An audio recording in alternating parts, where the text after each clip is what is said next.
La contribution essentielle de la femme dans la prévention et la résolution des conflits a été au centre des travaux lancés par le Premier ministre chef du gouvernement, Félix Moloua, ce 11 novembre 2025 à Bangui. C'était à l'occasion du 25e anniversaire de la résolution 1325 du Conseil de sécurité des Nations Unies qui épouse la vision du chef de l'État, le professeur Faustin Archange Touadéra, sur la parité de la femme dans la prise de décision.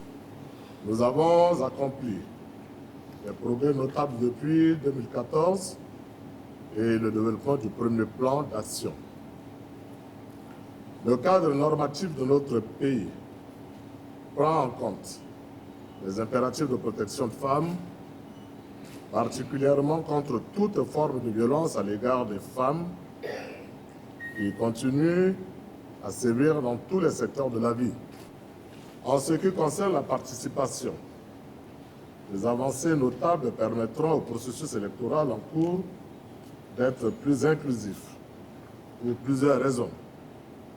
D'abord, la loi de la parité de 2016 et la Constitution de 2023 posent les bases d'une participation et d'une considération inclusive des femmes et des filles dans l'ensemble des secteurs de la vie politique.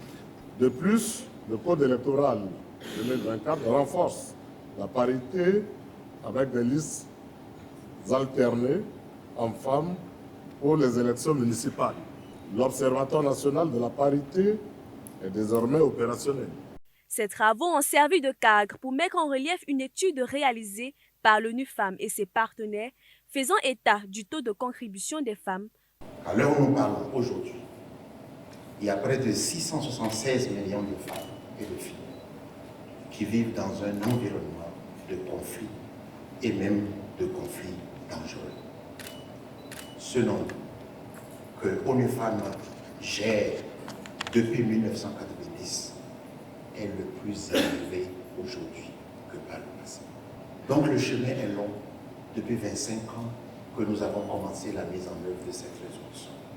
Nous ne voudrions pas que l'exemple de ces éminentes femmes au niveau national couvre les investissements de femmes au niveau local, au niveau village, au niveau district, qui, de leur petite contribution, aident au retour de la paix.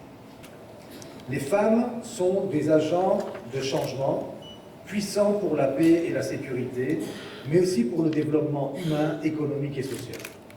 Nous ne pouvons envisager aucun processus de développement sans leur implication. Malgré les défis, les femmes sont souvent les premières à s'engager dans des initiatives de paix, à travailler avec les communautés pour prévenir les conflits et à soutenir les victimes de violences. Les femmes n'hésitent pas à prendre des risques pour protéger leur famille. Les femmes sont souvent les mieux placées pour accéder aux communautés. Les femmes peuvent ainsi jouer un rôle clé dans la prévention des conflits et la promotion de la paix. Pour cela, je réitère que sans les femmes, il n'y a pas de développement. Au-delà des chiffres, il reste encore à faire et plusieurs plaidoyers ont ainsi découlé de ces échanges afin d'accroître le nombre de femmes engagées pour la consolidation de la paix.